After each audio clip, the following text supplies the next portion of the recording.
All right, welcome everybody to this edition of the East Asia Institute seminar on Zoom. And we're very pleased to have Dr. Bates Gill here today, who I'll introduce in a moment, on a topic that is of great interest today under the interesting title on Daring to Struggle, China's Global Ambition under Xi Jinping. Dr. Bates Gill wrote a book on China's ambitions internationally, which are, of course, of great interest, heavily debated in many parts of the world.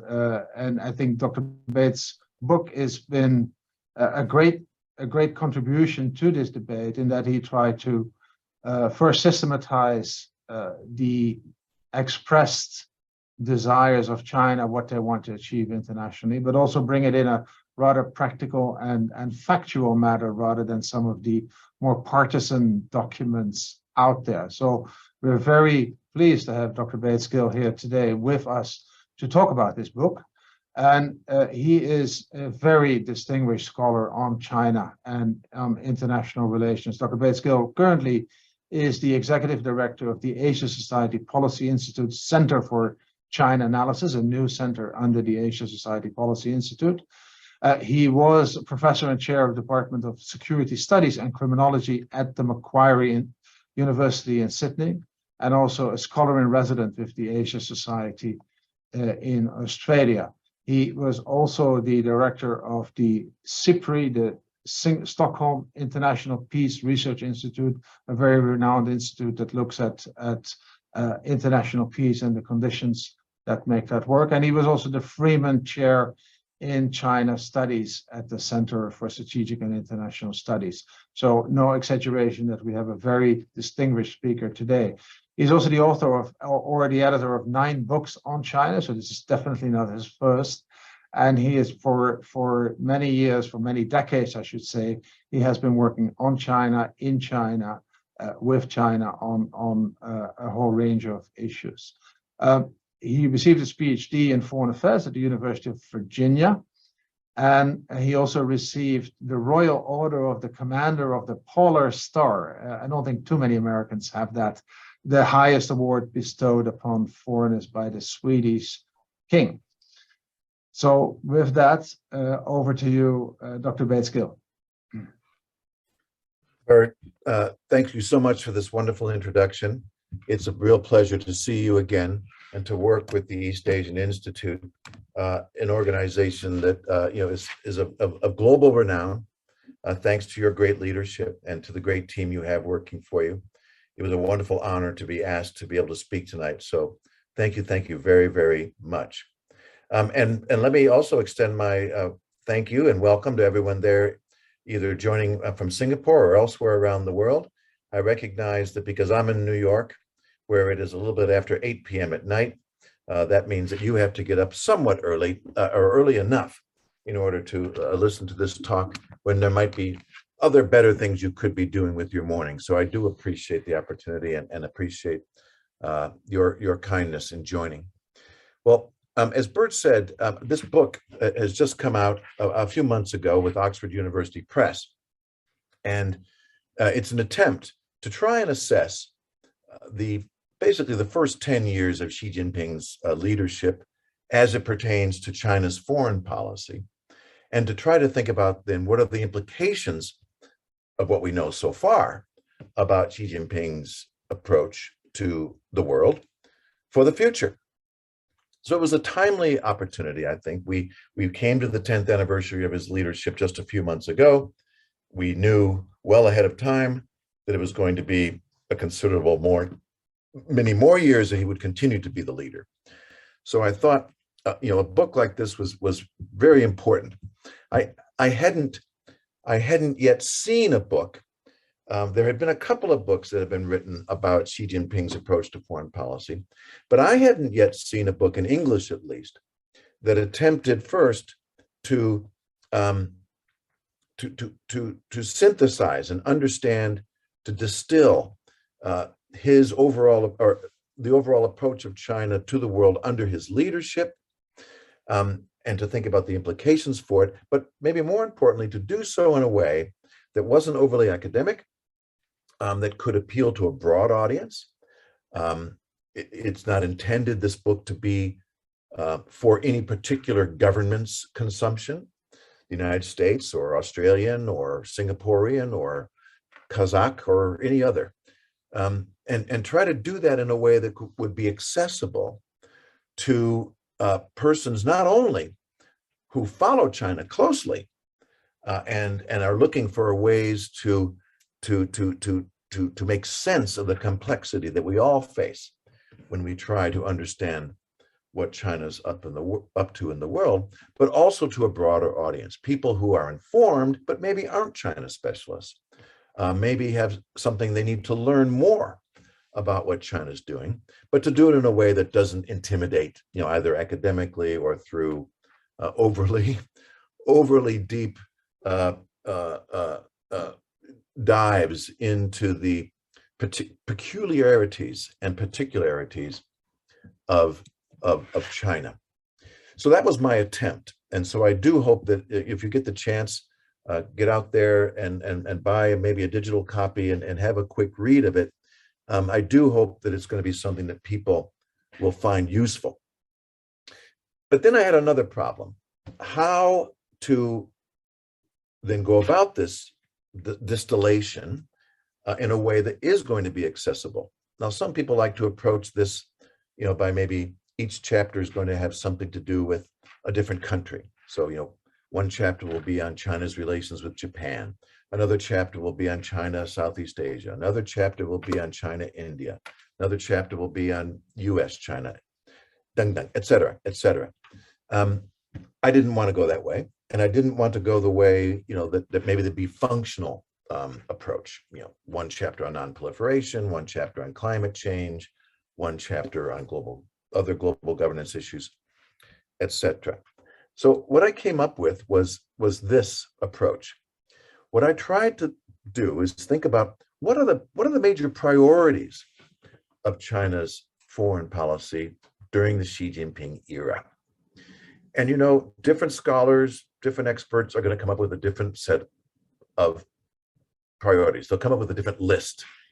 So I'm not trying to lay claim to any particular, blinding insight or inside knowledge about how Xi Jinping thinks. But I'm just trying to put into one readily accessible and easily digestible set of baskets or motivations, objectives of what I see as what drives China's engagement with the international community under Xi Jinping. And one more caveat: of course, none of these issues are particularly new. They're not new under Xi Jinping, which is a point I make in the book. Of course, these elements of foreign policy, or these objectives of foreign policy, could be applied to almost any country. But my point is, how do we distill the complexity of China's approach to the world in a way we can understand and digest? And there are some, I think, particularities of some of these objectives which do apply in some ways, particularly to China. So what are these 6 objectives? These 6 objectives form the core of the book, the core 6 chapters of the book. And in rough order, in my mind, of sort of priority or importance for the Chinese leadership would be in this order: legitimacy first, followed by sovereignty, wealth, power, leadership, and ideas. And the reason I like this Venn diagram depiction of these conceptual understandings of China's approach are two major reasons. One, of course, none of these objectives operate independently, of themselves. They are synergistic with and overlap with the other objectives of China's foreign policy, right? So the Venn diagram helps to graphically depict that. And then secondly, legitimacy, in my mind, as I already said, is the number one priority. It's the number one driver in China's approach to the outside world. And it is there, at least in this diagram, where all 6 objectives most overlap. And it's because it is that objective, legitimacy, which is most important, and to which all other objectives of Chinese foreign policy should contribute. So let me just run through these 6 very quickly and what I mean. And in the book, what I do after after explaining this conceptual approach, I go into great detail in each chapter, explaining what I mean. I mean, what is legitimacy in practice? What is wealth in practice as an objective for China? What does leadership mean?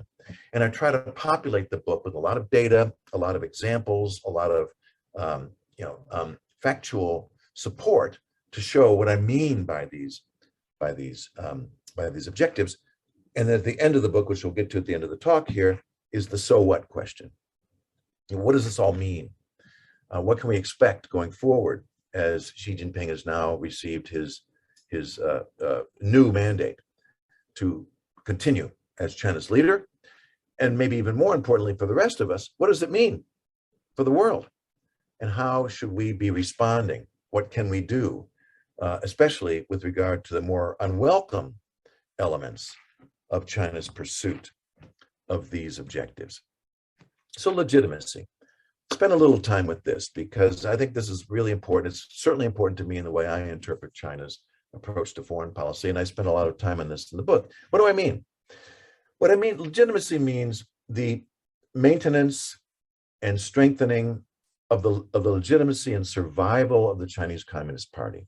That infuses everything that China tries to do on the international scene. I mean, no less a figure than Yang Jiechi, who I quote in the book, says as much in a speech that he gave to foreign ministry colleagues a couple of years ago, where he basically said the #1 job of a diplomat, a Chinese diplomat, is to uphold and reinforce the power and legitimacy of the Chinese Communist Party. I mean, that's plain and simple. And of course, many recent books recently have spoke to that quite much more eloquently than I can. But it's an important element for us to realize when we think about China's approach to the world. In my mind, 2 important audiences are critical in this. First, of course, is the foreign audience. I mean, you want to try and impress upon the foreign audience legitimacy and survival and even approbation or even appreciation of the Chinese Communist Party for what it does in the world and what it's done for China. But of course, a second important audience is the domestic audience, the Chinese domestic audience. And maybe even more importantly, is that small 7% portion of the Chinese domestic audience that happens to be members of the Chinese Communist Party, almost 100 million, around 100 million people in China today.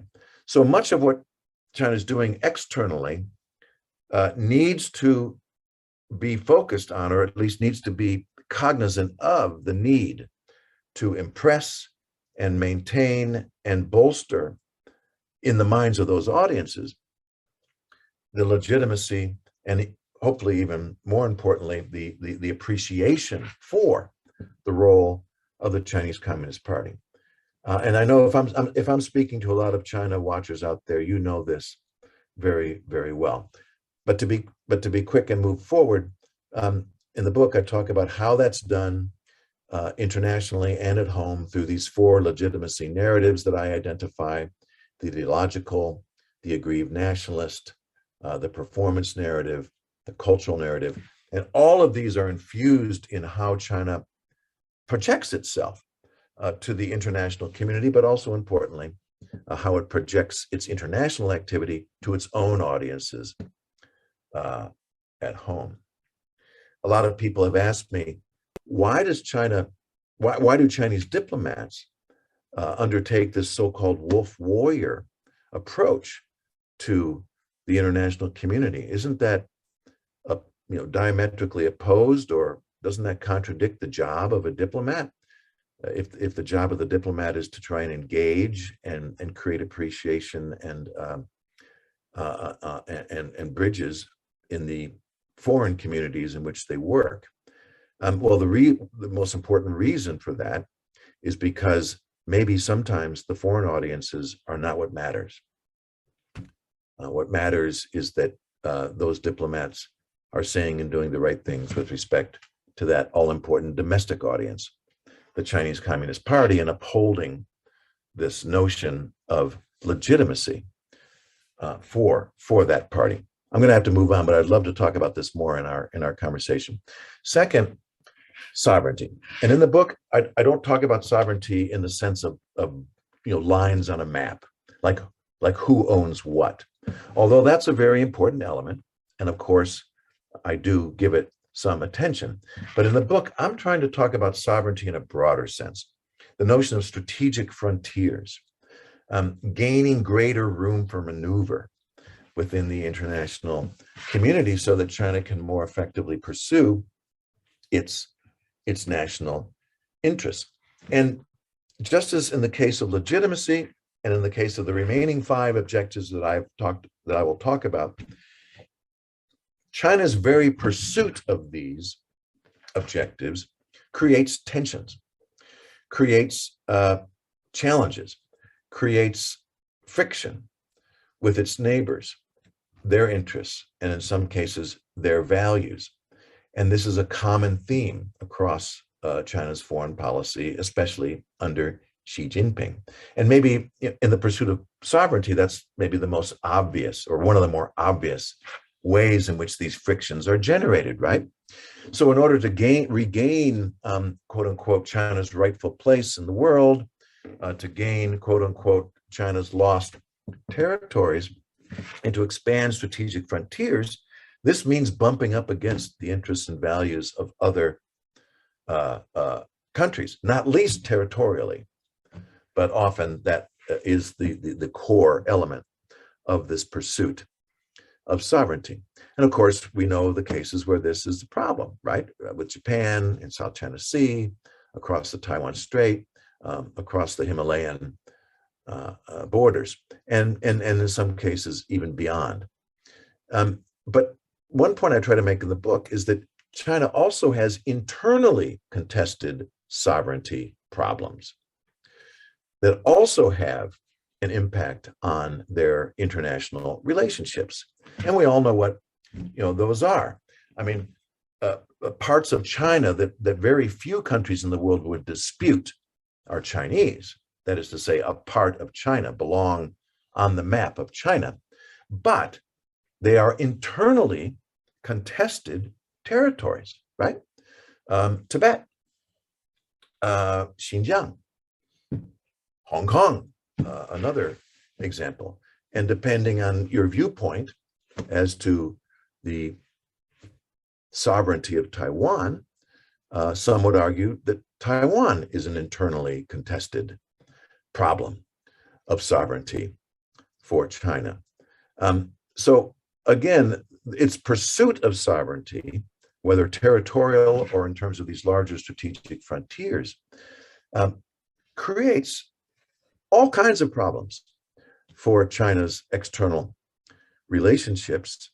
And these are issues and problems that, in my view, are not readily resolved, and if anything, have hardened and have become more difficult during the Xi Jinping era to solve. Third, wealth. By this I mean, through your external relationships, through your engagement with the outside world, generating wealth and national prosperity. This is a pursuit, of course, which is longstanding, especially since the reform era, but actually even predating, even during the Maoist period. There are examples where this was an important element of Chinese foreign policy, but certainly important since 1979, and even more important over the subsequent 40 years. Indeed, China stands out as a recently sort of emerging new major economy, China stands out the degree to which it has depended very heavily as compared to, say, South Korea or even Japan or even Taiwan in their emergence. China has depended even more on its foreign relationships, its external inputs to its economic success. Things like capital, technology, know-how, right? And of course, access to markets. All of these have been hugely important to China's foreign policy objective of generating wealth and national prosperity. That's changing now, or at least that seems to be the expressed intent of the leadership under Xi Jinping, and we'll see how successful China can be in doing its own version of decoupling and reducing its dependence on the outside world. But let there be no doubt that in terms of this objective, China's foreign relationships have been enormously important to its past success, and I think will probably have to be pretty important to them for any future success they wish to achieve in this objective of generating wealth and national prosperity.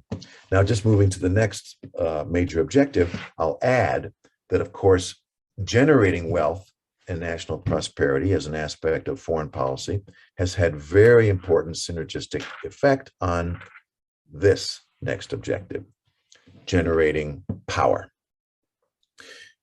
In the book, I talk about power, in this chapter at least, as hard power. And I rely very heavily upon Joseph Nye's definition of hard power. Hard power is both coercive, right? It's using your power as a kind of stick, to force or coerce others to align with your interests. But hard power is also, under Nye's definition, inducing others, through payments, through buying, through carrots, inducing others to align more closely with your interests as a matter of hard power. And I talk in this chapter about how that happens, and we're all familiar with this. We're probably most familiar with how that happens economically, right? China's enormously powerful, inducing ability to get others to do what China would like them to do, because we all, or many, want to be a part of, gain the benefits of engaging with the Chinese economy. But now, the more in more recent years, there's also this more coercive element of Chinese hard power, and I explain that through the modernization and expansion of Chinese military capabilities, which is a major factor for many countries in how they choose to deal with China. And China is becoming more open, more willing under Xi Jinping to use this tool, to use this lever, military hard power, as a way of trying to engage internationally and achieve its foreign policy interests. Two more objectives to discuss briefly, and these in some ways I find the most interesting because they're relatively new in two senses. One, it strikes me there's a much greater degree of political will on the part of the Chinese leadership to seek leadership in the international community. And the next big objective is ideas. We'll talk about that in a second. But let's look at leadership. There's a much greater degree of political will under Xi Jinping's leadership, the sort of jettisoning of the hide and bide mantra, and instead step forward to try and take leadership in the world. But it's more than just will, because I think Mao Zedong had the will to try and be a global leader in some respects. What's different, of course, in the China under Xi Jinping is that they have the resources, they have the might, they have leverage. Looking back across some of those other objectives, they can draw synergistically from those to have the capacity to achieve leadership and to be heard and to be heeded in the international system. And in the book, I walk through how that's happening, right? In terms of gaining greater influence and positions of authority and leadership within the UN system. But it's not just the UN system.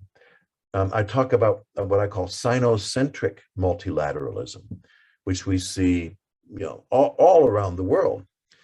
China's effort to create organizations that they are at the center of creating, and they are critical in leading multilateral institutions like the Asian Infrastructure Investment Bank, maybe is the best example, but there are many, many others. The recent China-Arab Summit is just maybe one of the newest. You might remember last year, those of us in Southeast Asia, Australia, Oceania, recall the attempt by Wang Yi to create a Sinocentric multilateral organization, or at least institution, with Pacific Island nations. It didn't work, but I don't think China's going to give up on that.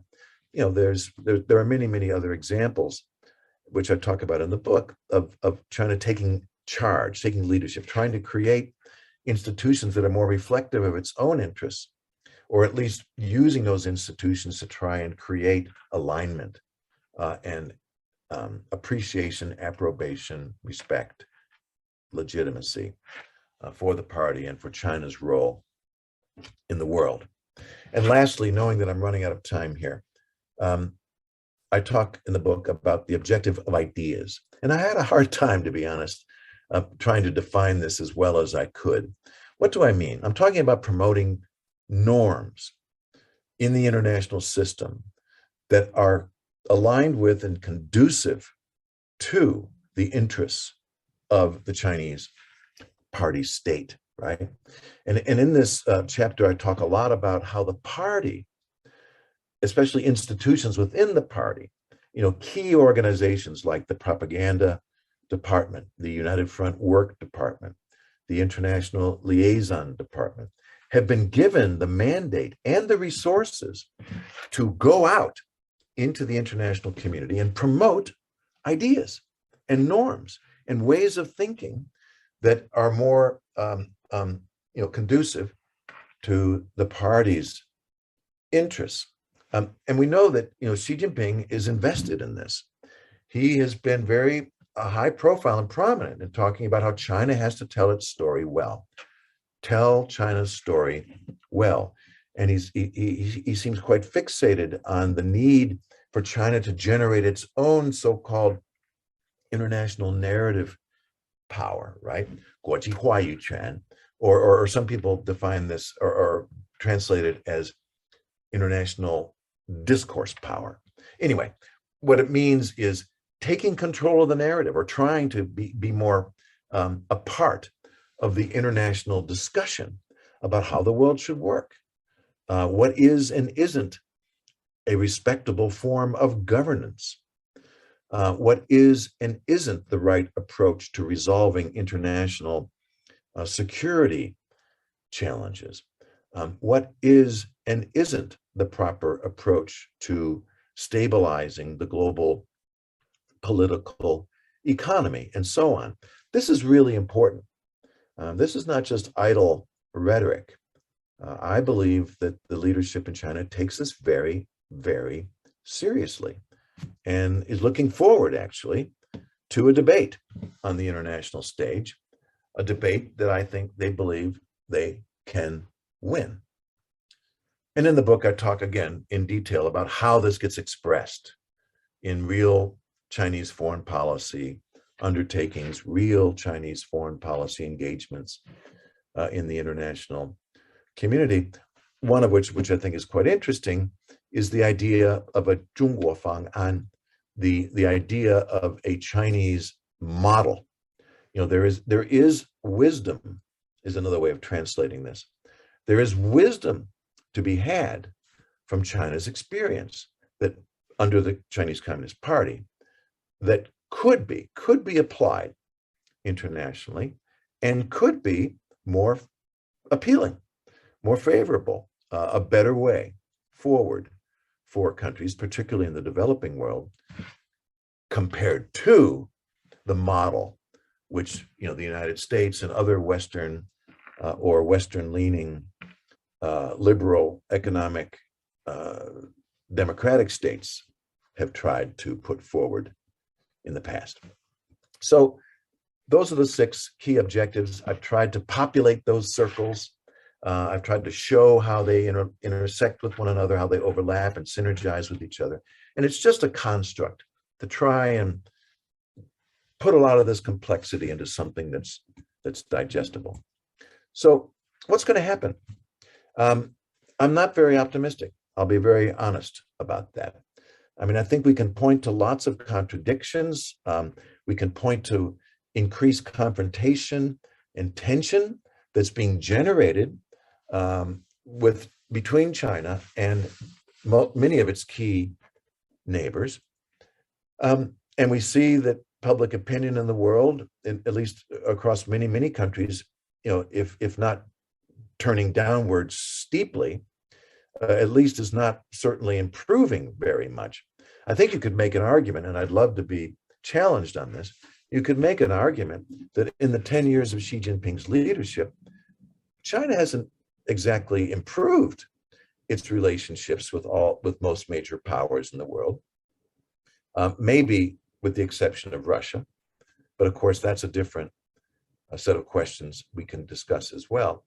So in other words, in spite of the risks and the challenges and the obvious decline in the positivity of China's relations with many, many countries in the world, it's not clear that anything's going to change. And that's because the leadership has staked their future, their legitimacy, their very survival perhaps, to the continued pursuit, quite active pursuit of these objectives, even though they may increasingly run counter to the interests and values of many, many countries around the world.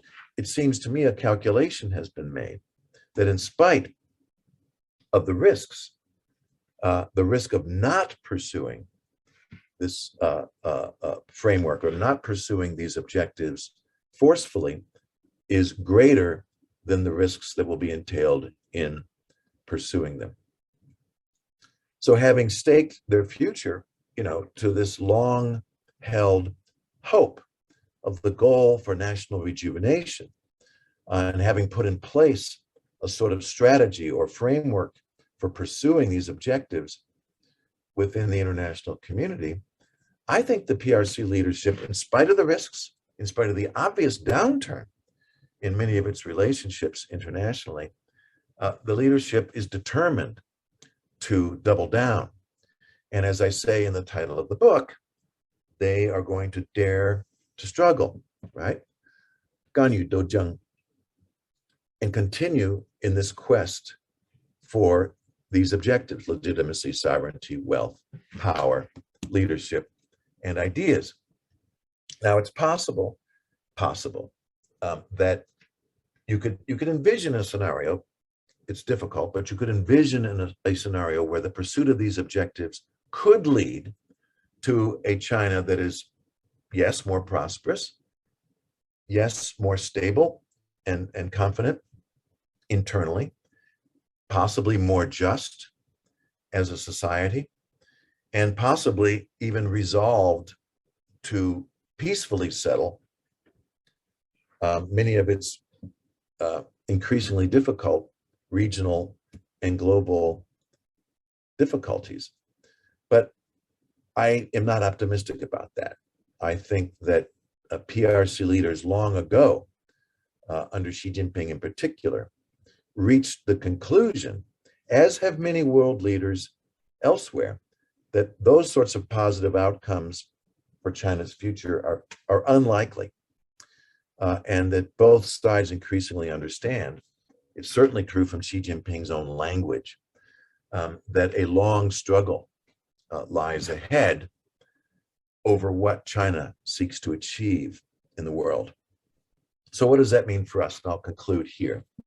I don't devote a lot of time in the book to detailed policy recommendations. I didn't want to make this about, an inside the Washington Beltway recipe for how to deal with China. But here are 5 broad ideas. First, let's make sure we are balanced in our assessment of China's future. Yes, China is definitely growing stronger in many respects, but we also know that it continues to grapple with a lot of weaknesses. And some of those weaknesses have to do with its international strategy. And some of those weaknesses will be exacerbated or made worse precisely because their international relationships are so troubled. Of course, those governments and societies outside of China that are concerned about unwelcome elements of China's approach to the world can gain strength in numbers. And we're seeing that happening, where not just simply through formal alliances, but new groupings and choices of governments to try and partner around a range of different issues to try and counterbalance, in some respect, some of the more unwelcome aspects of China's approach to the international community. Governments, societies also need to be smarter about how to build in domestically their own resilience, their own ability to try and push back on and be smarter about countering aspects of China's approach to the international system that are unwelcome. Just thinking about things like trying to deflect misinformation or deflect interference within given societies and governments, trying to deflect in unwelcome elements of China's military modernization or economic and military hard power. Fourthly, the competition of ideas, and maybe this applies most importantly to, let's call it the global West, or the part of the international community that is civilly more open, more transparent, more democratically oriented, and find value and interests rooted in the international liberal ideals, whether that's economic or political. China is preparing to do battle and is doing battle with those sets of ideas. And we've come to know China as an economic competitor. We've known about that for 20, 25 years. In the last 10 or 15 years, we've come to understand China increasingly as a military competitor, a quite formidable military power, particularly around its immediate periphery. I think what we're seeing now is a new sort of era of competition, which is in the realm of ideas, where China is investing a lot of money and resources and time and intellectual heft, actually, to redefine what is right and what is wrong in the world, and how societies can be properly governed, and indeed how the international community ought to be governed. And I'm not sure most liberal societies are prepared for this at the moment. And we should take it seriously. It's not just communist propaganda. It's actually a strategy, I think, in the ideational realm to build support for a world in which China can feel safer and more secure, and develop ideas that in some ways run contrary to the ideals and values and interests of many, many other countries around the world. Finally,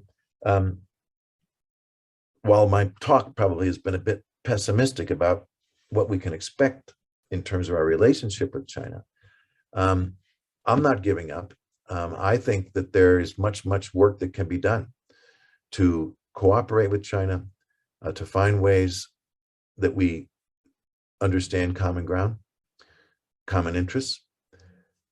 The current atmosphere is toxic, that's for sure, in some capitals, including Beijing, about the value of that kind of a approach to international relationships these days.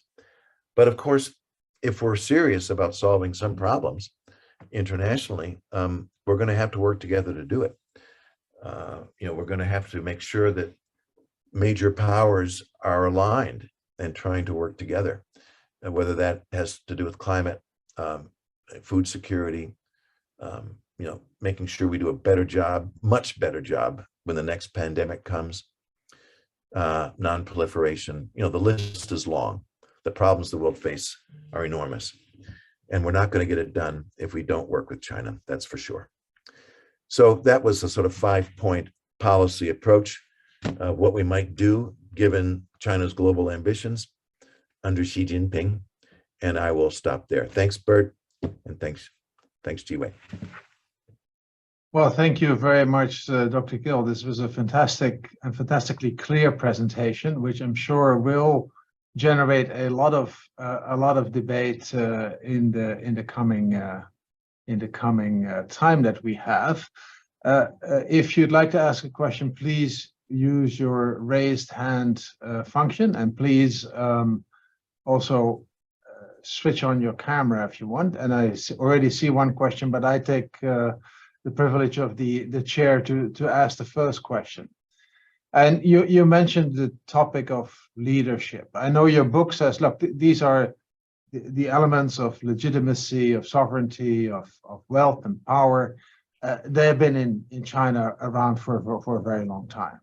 But in a way, what I almost heard you say was that the leadership was the decisive new element that brought these elements much more prominently in international relations. Was Xi Jinping simply the turning point, or were there other elements that put China on a more assertive course, on a more prominent course? So in other words, not just the leadership, what other elements play a role there? Well, thanks, Bert. Of course, the answer is a little bit of both. I think it was it's certainly inevitable, right, that as China grew, as it has assumed such a more important place within the international community, whether that's economically or diplomatically, politically, militarily, and importantly, as China's own interests expanded to become more global, I would think it was inevitable that if only for its own national interests, no matter who the leader might have been, there was going to be a need for Beijing to try and seek leadership in order to protect those expanded interests, in order to protect and steer international deliberations, choices, governance rules, etc., in ways that were more favorable to its interests. So I think that was going to happen almost inevitably. That said, and this is the more difficult, I think, speculation to make, would it have been less or more under a different person if there were a different individual in charge? And this gets into the larger question of whether we should be talking about Xi Jinping as a sort of sole leader, or whether he's simply a representation, carrying the mantle of a broader consensus within the Chinese Communist Party. I tend to favor the latter interpretation. But be that as it may, I think we have to at the same time attribute to this leadership structure currently, which I think had in mind a much more proactive, some would say assertive, less reluctant mandate or demand to assert China's interests. And so that combination of sort of the underlying structural realities of China's position in the world, combined with a leadership that was apparently prepared to take these bolder moves, saw them in China's interest to do so, I think leads to this outcome of asserting themselves more forcefully and having the confidence. It doesn't hurt, for example, one reason Deng Xiaoping might have been hiding and biding, and it was sort of inherent in his mantra, was that China wasn't ready yet. Didn't have the resources yet to be more forceful in trying to lead on certain issues in the world. Now they are. And you combine that with, I think, the personality and mandate that Xi Jinping seems to have, you have the outcomes that we see. Thanks. Some would argue China was still not ready, and now yes, is paying the price going forward, and that is an interesting domestic debate in China as well. Yeah. Dr. Changgang. Thank you, Dr. Gill. Very insightful analysis that helps us better understand the driving forces that shapes China's internal and external policies. So my question, our institute is always interested in the connection between China's internal governance and external behaviors. So my question is about how Xi Jinping could mobilize his party members, almost 100 million party members, to agree on this daring to struggle policy, new direction. Because we know that for many years, actually China's foreign policy has been greatly influenced by Deng Xiaoping's low-profile policy, and actually for a very long time, actually the party members were used to the peaceful, stable international environment, and also the focus on economic development, prosperity, as you said. But now, all of a sudden, Xi Jinping asked them to change the direction and focusing more and more on daring to struggle. In other words, it's like crisis mentality. Yeah. So how to mobilize all these cadres and ask them to have consensus on this issue? I think it's a big governance issue, even for the Communist Party, because 100 million is actually much larger than many mid-sized countries. Yeah. So do you think they all agree on this daring to struggle, or there are still some issue between Xi Jinping and his colleagues in terms of communications?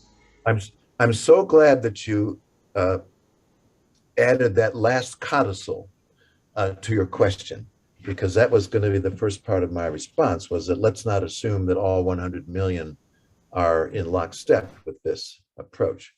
But I think, but the intellectual challenge that you've presented is actually fascinating, and should be, I think, the next subject of your book or of a books of someone at the East Asia Institute, and that is, how does he do this? Because you're right, it is a remarkable change in direction. Or maybe, how does he do it? And then the next question would be, and how well has he done it?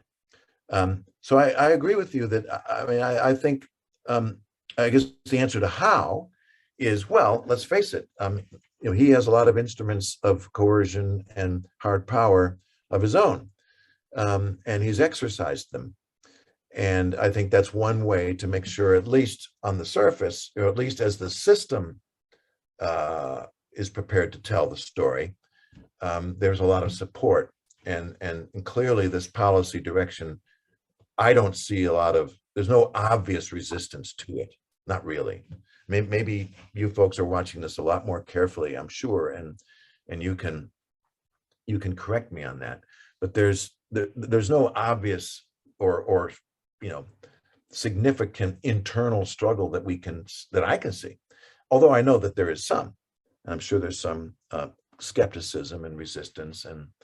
But so the answer to how, first of all, is he has managed, I think, to create the aura of invincibility and has also exercised his own levers of internal power in ways that probably makes it difficult for anyone who really disagrees to have their voice heard all that much. But let's not give too much credit to simply the coercive ability of the General Secretary. I think that were we able to poll those 100 million members of the party and get honest answers, I suspect that there would be a fair bit of support for this idea. That we've waited long enough.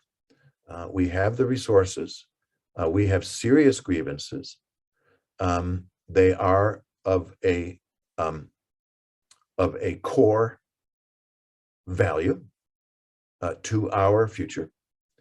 And not only is it sort of a national concern that China should assert itself in these ways, it actually has to do with our own legitimacy and survival as a party. And if we don't do this, we're doomed. And I think that message has resonated with enough of the party members that even if they may have some reservations about the risks that are entailed in this, and there are surely risks, real dangers, those risks, as I said before, are nevertheless less than the risks of not doing this. So I guess that's how I would say, how did he do it? Is he right? Will they be successful? That's a big question mark. And I think, I don't say it forcefully in the book, but I do think that maybe there's not enough account being taken for just how dangerous this direction is going to be for China going forward. I very much agree with your observation that what Xi did bring, and whether with help of some smart propaganda tools, but to bring together this narrative, the internal threat of the decay in the Communist Party and the external threat of following the wrong model, basically, and look at what the United States did with the global financial crisis, and obviously that's not what we want. So this bringing together a narrative that calls for a different direction, that calls for more prominence of China and to demonstrate China's successes, I think was, if you want, Xi, whether you like it or not, but Xi should be credited for bringing that together in a very effective way. Dr. Lampengar. Thank you, Chair. Dr. Gill, I'll buy your book after your talk, but I have a problem. I'm not quite sure how I'm going to get you to autograph it. So I have to work out an arrangement, Next time I'm in your book, you autograph it. Okay, I have two short questions. First question. You gave a very succinct, comprehensive view of China's rise as a great power, its foreign policy. May I ask, to what extent is China fundamentally different from the rise of other great powers? Or if you look at China's behavior as a great power, emerging great power, is it fundamentally different from Japan, the United States, Germany, Britain, and so on? Of course, every country have their own conceit, its own ideological values, norms, and so on, its own style. Okay, even if we were to consider Chinese foreign policy, Chinese characteristics, can we say that its rise, and its behavior in the international system, it's pretty much in line with the behavior of other great powers in history? So that's my first question. My second and last question is that you gave us a very useful framework, a heuristic framework, the major factors in Chinese domestic politics, party structure, norms, you talk about sovereignty and so on, legitimacy. But may I ask, in what way,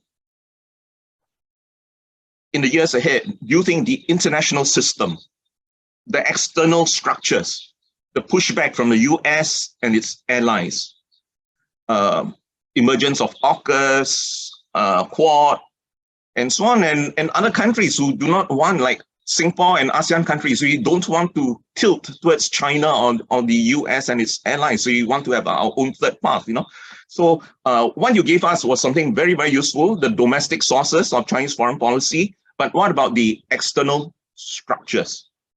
Right. Okay, countries which are willing to go along in the Middle East, in Africa, who may appreciate the Chinese model of development, tying to Belt and Road, and the pushback from the US and its allies. Thank you so much. Well, Professor Lampangar, thank you for your great questions, and it's impossible to try to answer them in any detail here. On the first question, is China's rise different? Well, I sense at a very general level, we would say perhaps not, in the sense that powers rise and fall. There's always going to be a new ambitious power gaining ground, and that's just the cycle of history. But I do think, in some respects, China's rise has been different. And I'm not enough of an historian to give I think a highly detailed description of this. And maybe again, here's another great book for someone to write. But let me draw a couple of distinctions that I think might make it somewhat different. And again, not being based on any deep historical awareness. The rapidity, the relative quickness with which China has emerged from geopolitical obscurity in some ways, or at least geoeconomic obscurity, to where it stands today, I think well, I'd have to go back and look at history, but it seems like a 40-year time frame is quite remarkable, quite remarkable. From a Western perspective, and this is probably at root what the problem is for the United States and other Western liberal democracies, you'd have to go back, probably before the Westphalian system was in place, to identify a similarly powerful and impactful rise of a given country that did not emerge from the Western political tradition. And I think that is what spooks a lot of people. And whether that's right or wrong, I'm not judging. I'm just saying that there are some differences there, at least in the way that some people would perceive the current change in the dynamic in the international security system.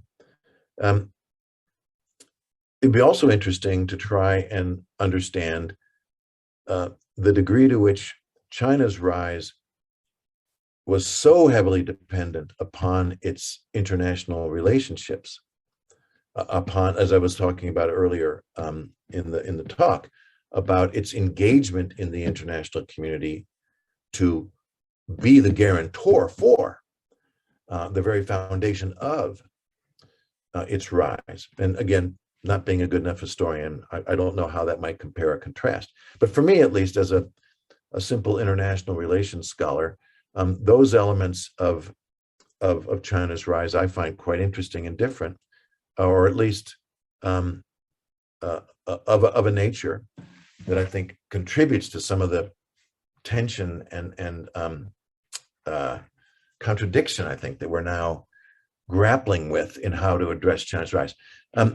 Now, the second question, which, could you remind me again what that was? It had to do with, Professor Lam, are you there? Uh-oh. Yes, indeed. I'm the international pushback on China's rise. Well, here's my view on that, and let's watch this carefully. I mean, I'm convinced that the Chinese leadership has already reached the conclusion that the likelihood of a stable and predictable and constructive relationship, but let's call it the global North, if that's the right word for it, or even better yet, let's call it the global West, that is going to be a difficult future and in some ways irreconcilable, at least for the foreseeable future. That as a result, I suspect, and we already see this happening, and I think we're going to see a lot more of it. We'll see Beijing devoting much, much more resources to its relationships and engagements and presence in, let's just call it, the global South. And what we may see here going forward is actually, instead of an East-West divide that we characterize the Cold War, or even we may have characterized as a sort of, China and the rest, a China and the West as an East-West divide. I think we're moving into a global North, global South divide. And that is Beijing sees that as an opportunity, because as you've implied, there are probably more sympathetic governments and societies there who have reason to want to have a better relationship with China. China's working very hard to convince them that that should be the case, and often using, again, ideas and leadership and hard power in ways to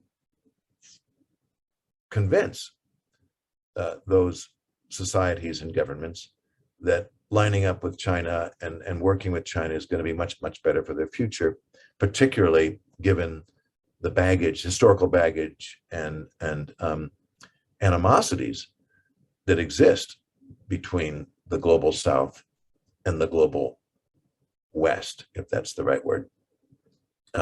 So I take your point, and I think we're going to see more of that on China's part. How that all plays out internationally, I think we have yet to see. How effective China can be in that pursuit, and what that ultimately might mean in the sort of global geopolitical dynamic. But it strikes me that that's a strategy that Beijing will be pursuing quite heavily in the years ahead. I think the Western powers have become a little rusty in working with the global South on those particular issues of model, because I thought that won. On the first one, though, there is a famous historian, Graham Hutchison, who does devote a chapter on the U.S. rise. And Dr. Gill, you may be a bit too modest about the revolutionary nature of the U.S. government with separation of power. Democracy at the time was absolutely unique and, in a way, a challenge to the international system. And of course, Hutchison starts his book with, we often tell China to be more like us, but that's really the wrong advice, because the US was quite an aggressive power itself. And from the start, they saw themselves as the city on the hill, the leading light, but then also declared the Monroe Doctrine and of course, the expansion of the US continentally, and when the continent ran out of land internationally, was a similar situation in a way. And yes, with very different ideologies, with very different philosophies underlying it, but I think it is still worth studying further. And in the end, of course, in the end, the leadership of the United States became a big plus, a very big plus for the world. We have Dr. Sarah Tong. Yes, thank you, Professor.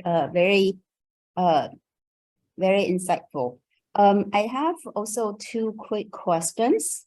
The first one is, my first question is, do you see Xi or Xi's leadership being continuous in terms of policies in the past 10 years? Or do you see some diversion or changes? In other words, whether the reaction or the pushback or the external policies toward China has made Xi and his leadership change or modify his approach? First question. The second question, you just mentioned that China seemed to be convinced that the global West, as you said, has already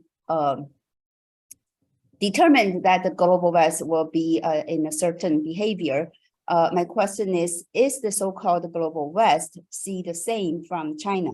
That means China is going to be behaving the way it is recently, or do you see there's any, what is it that China might have alternative, might have modified or alternative approach to its foreign policy? So those are my two questions. Thank you. Well, thank you very much for those questions. And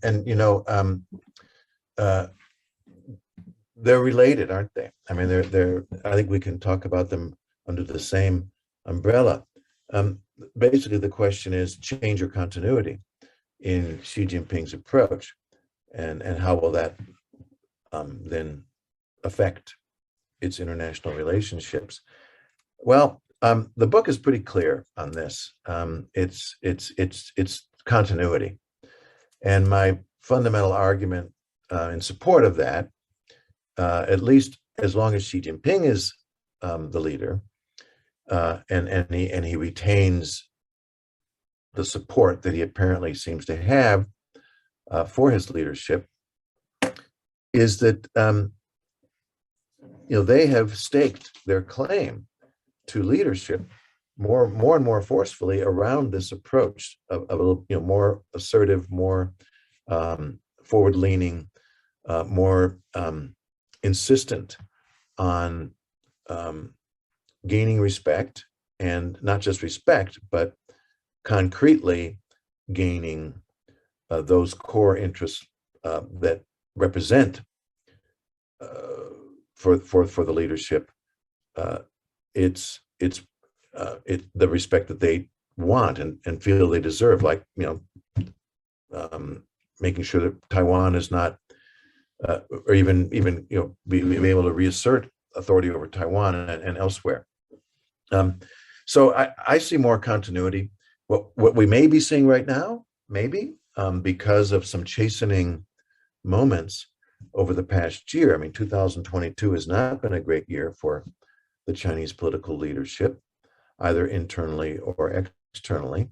And so maybe we see a pause, a tactical retreat, if you will, maybe some attempt to regain some modicum of improvement with many of its external relationships, and to reassert some greater authority and legitimacy even at home. But I can't see this group that currently leads the country walking back very far from what they've already proclaimed to be their intentions, and what they proclaim to be the necessary steps to be made if the great rejuvenation of the Chinese nation and the China dream are going to be realized. So I guess I believe more continuity than change. And what does that mean then for, the second part of your question about how the global West should be interpreting all of this?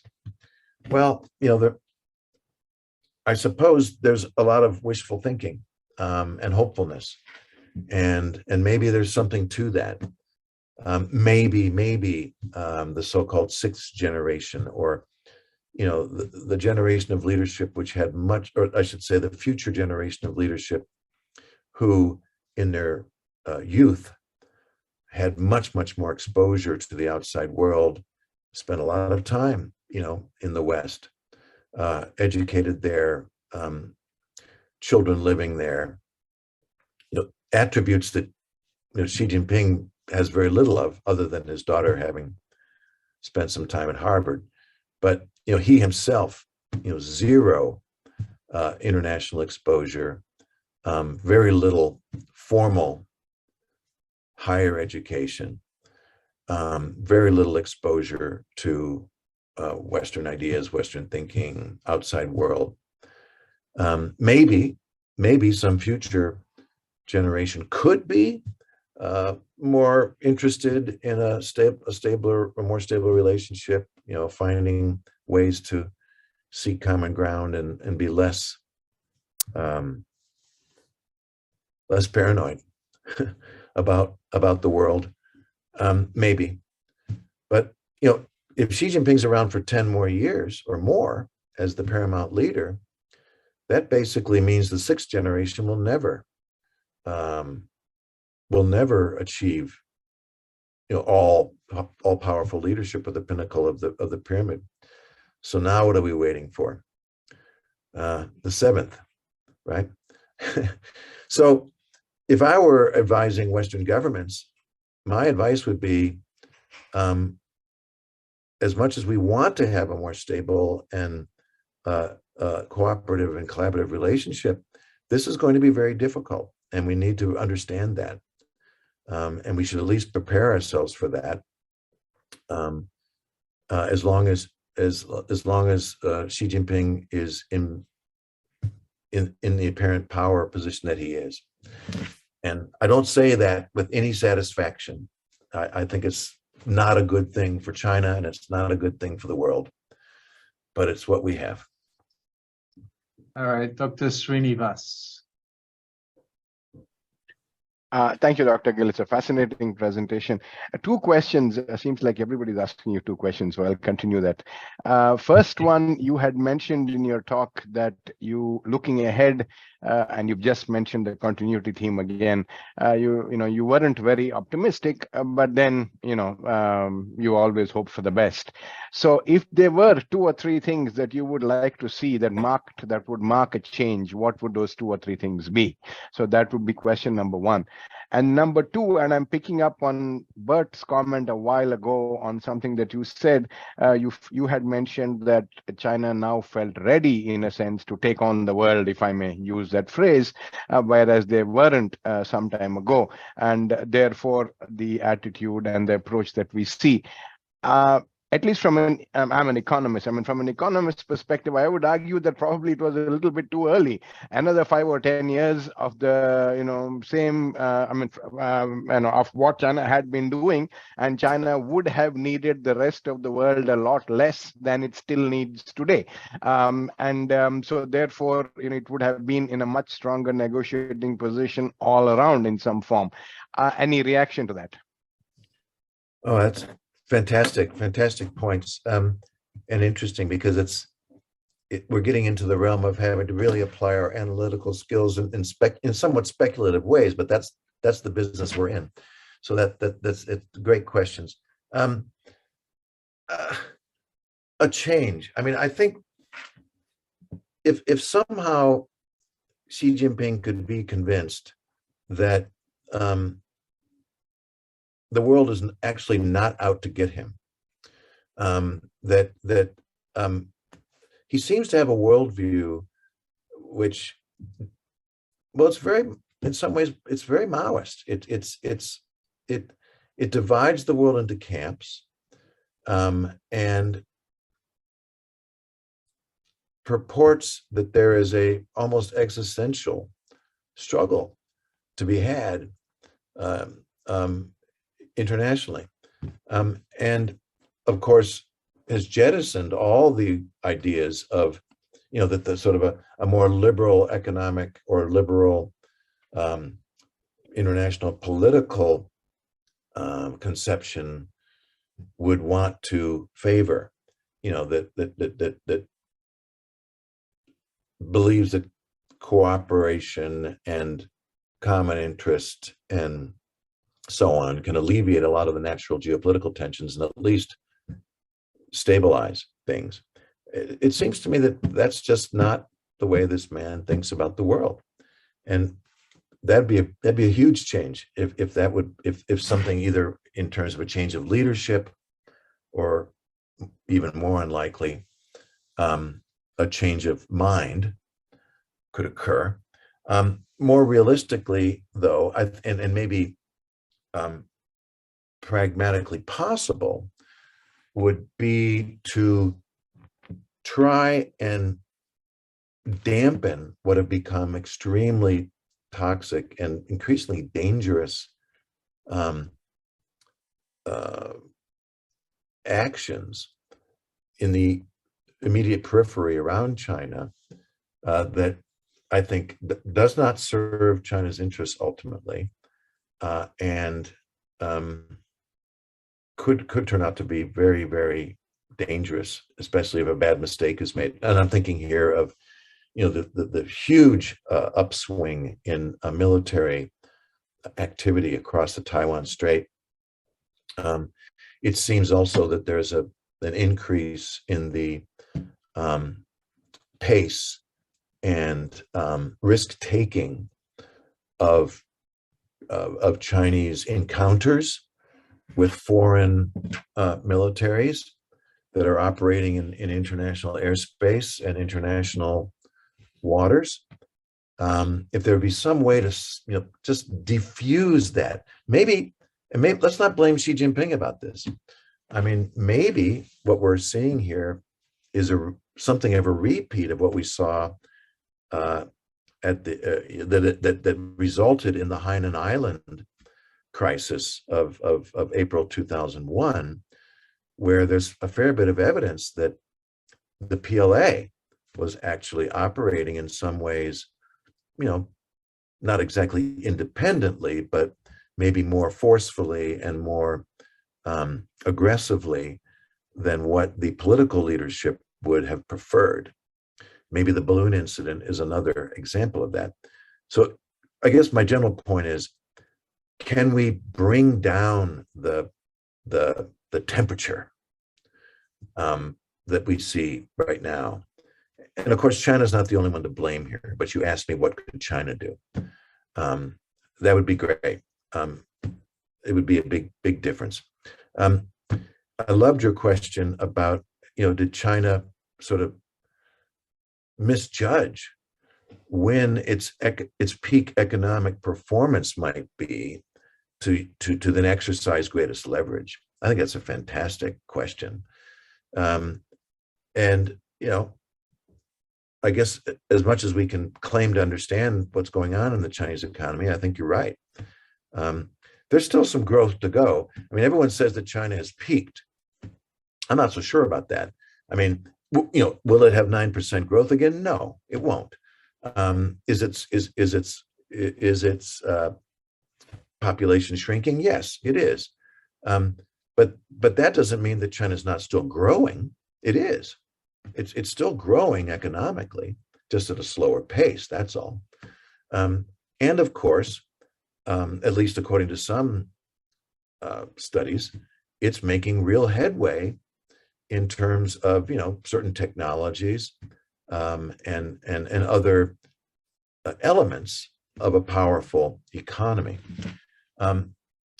But maybe it made some decisions that have now led to this growing effort. I mean, it's not just the United States that's doing this, growing effort internationally to rethink its economic relationship with China, or even worse for China, pull out, create obstacles, throw barriers in front of China's development.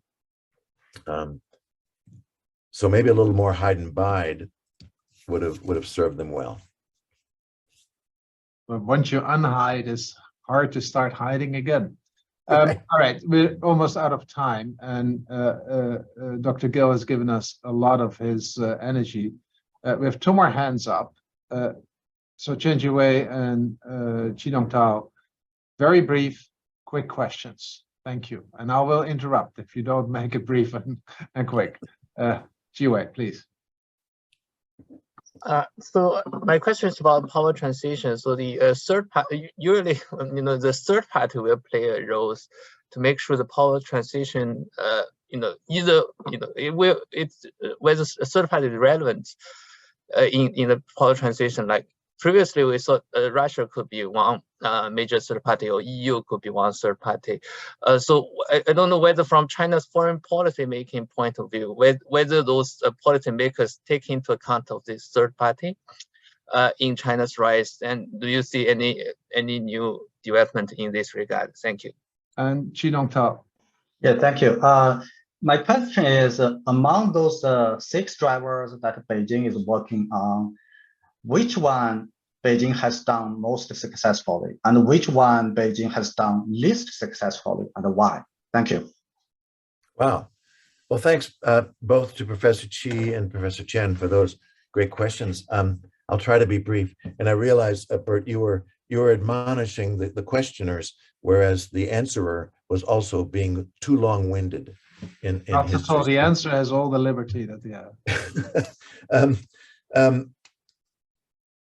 Well, your question, Ji-Wei, is very interesting because I do believe that in many respects, China still looks to third parties as a part of its overall strategy for gaining for securing its national interests, right?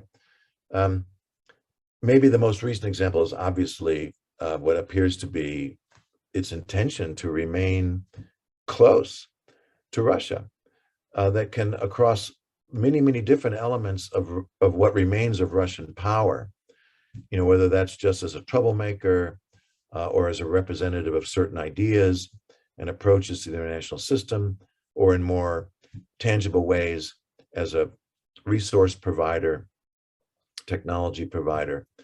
Russia can be very useful to China. And I was reading an interesting analysis recently, the argument being that in this question of whether or not China will ultimately, retain its affinity for and really, implicit and even explicit support for Russia in its aggression against Ukraine. One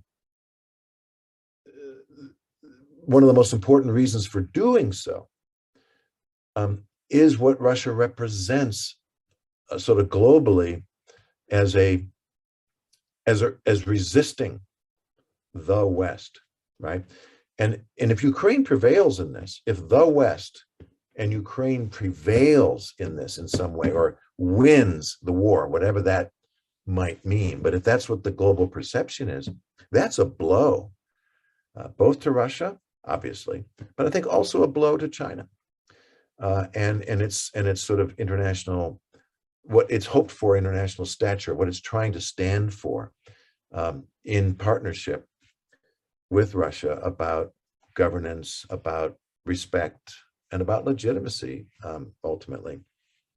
So Russia's important to them.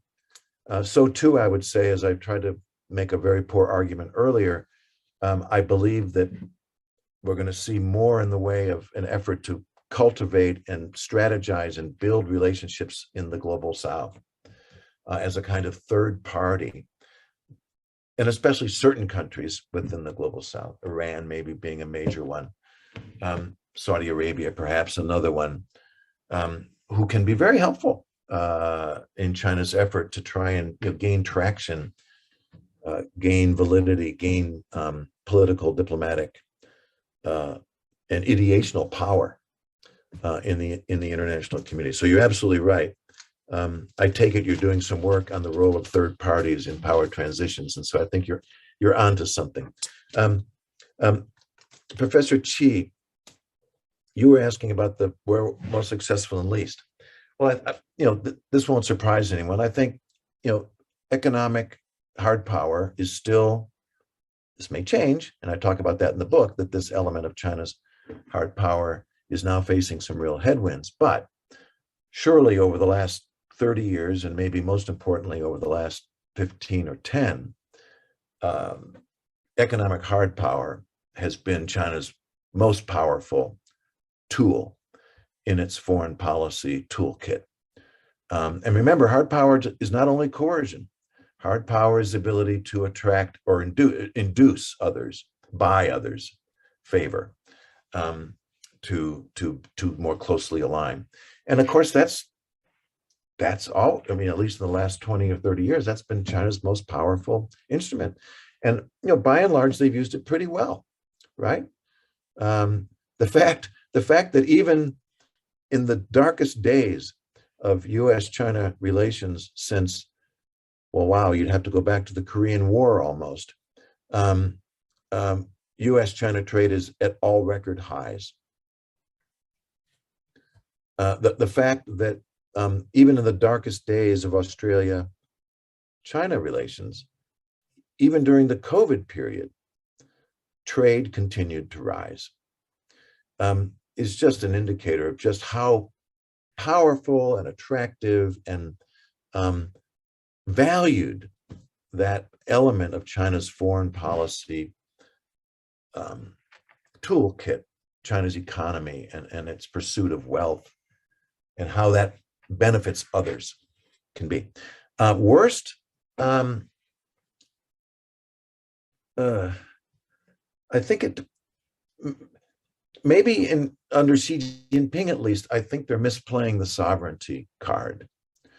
I think that has, even for countries that aren't democracies, I mean, legitimacy issues seems to bother democracies most. Challenging on ideas and leadership probably only bothers the most powerful and typically, democratic states in the world.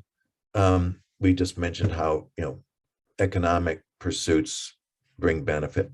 But the pursuit of sovereignty, directly challenges the interests of their neighbors. And of course, in the case of Taiwan, pulls in others like the United States, but, Japan, others will be pulled into that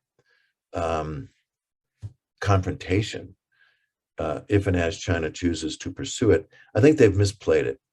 They've misplayed it. And it's creating a kind of backlash of a geopolitical sort, even including India, right? I mean, in ways that I think they badly misjudged how they were going to play that. Well, thank you so much, Dr. Gill. This was a fantastic seminar. We've all learned a lot, and those of you who have not yet, they're going to now buy the book. And I heard your promise that you're going to come and sign it. So if you are in Singapore, indeed, please come and visit us at the East Asian Institute again, because there's a lot more.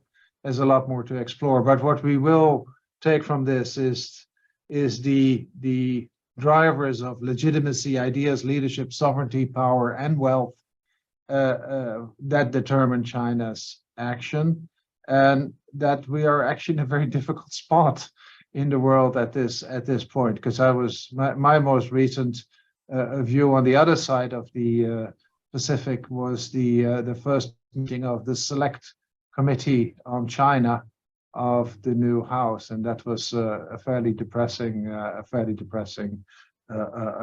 session with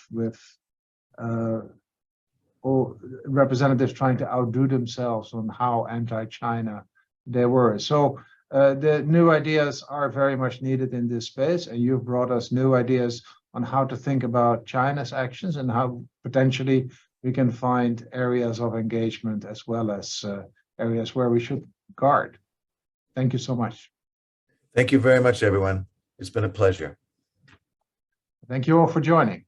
Bye-bye.